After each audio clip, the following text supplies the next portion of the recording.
ஊரில் இருக்க எல்லாத்துக்கும் வணக்கம்பா. நாம் நீ என்ன படத்தை பற்றின ரிவ்யூ பார்க்க போகிறோம் அப்படின்னு பார்த்தீங்கன்னா சும் அப்படிங்கிற படத்தை பற்றின ரிவ்யூ தான் பார்க்க போகிறோம். ஸோ ரிவ்யூவில் போக்குமே நம்ம சேனல் சப்ஸ்கிரைப் பண்ணிங்க, அப்படி லைக்கிங் போட்டுருங்க. இந்த படத்துடைய கதை என்ன அப்படின்னு பார்த்தீங்கன்னா அதாவது இந்த சும்மோட கதை என்ன அப்படின்னு பார்த்தீங்கன்னா ஒரு வெட்டிங் பார்ட்டி ஒன்று நடக்குது. ஸோ ஜாலியாக எல்லோரும் என்ஜாய் பண்ணிகிட்டு இருக்காங்க. ஒரு இடத்துக்கு மேலே கப்பலில் எல்லாம் போகிறாங்க. ஸோ போகும்போது கப்பலில் ஃபயர் ஆக்சிடென்ட் ஆகி எல்லோரும் தண்ணியில் மாட்டிக்கிறாங்க. ஸோ அப்போ ஒருத்தர் காப்பாற்றுறான். அப்பா ரொம்ப நல்ல மனுஷனாக இருப்பார், காப்பாற்றுறேன்னு நினச்சா அங்கே தான் ஒரு ட்விஸ்ட்டு. அவன் அதுக்கு மேலே சைக்கோ பையலாக இருக்கேன். ஸோ அவங்க கதையை முடிக்கணும்னு அலையிறேன். ஒரு இடத்துக்கு மேலே இவன் தான் சைக்கோ பைய எப்படி சுற்றுறான்னு பார்த்தா ஒரு சுறாமீன் வேறு ரொம்ப ஆக்ரோஷமாக சுற்றிக்கிட்டு இருக்குது. ஸோ என்னடா இது, எங்கே பார்த்தாலும் மரணம் ஓலம், எங்கே பார்த்தாலும் எவனாவது ஒருத்தன் கொலன்னு துரத்துறானேங்கிற மாதிரி கதை போகுது.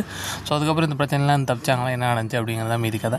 ஸோ அந்த கதையை எடுத்துக்கிட்டிங்கன்னா அந்த ஷார்க் அட்டாக் படம் நான் ஏற்கனவே சொன்ன மாதிரி வாரத்துக்கு ஒரு படம் தான் முன்னாடி வரும். இப்போ வாரத்துக்கு 2 படம் வர ஆரம்பிச்சிருச்சுங்க. அதுவும் இந்த பீஸ்ட்னாலே ஷார்க்கை தான் பிடிச்சி தொங்குறாங்க, வேறு எந்த மிருகமும் வரமாட்டேங்குது. நானும் ஏற்கனவே போன வீடியோவில் கூட சொன்னேன், ஒரு நாக்குப்பூச்சியாவது போடலாம், வித்தியாசமாக இருக்கும், ஷார்க்கே போகிறீங்க அப்படின்னு. ஸோ ஆனால் அது ஷார்க்கை வச்சு தான் எடுத்திருக்காங்க. பட் படம் அவ்வளோ ஒர்த்தா அப்படின்னு பார்த்தா எனக்கு அவ்வளோ ஒர்க்காக இருந்த மாதிரி தெரியல.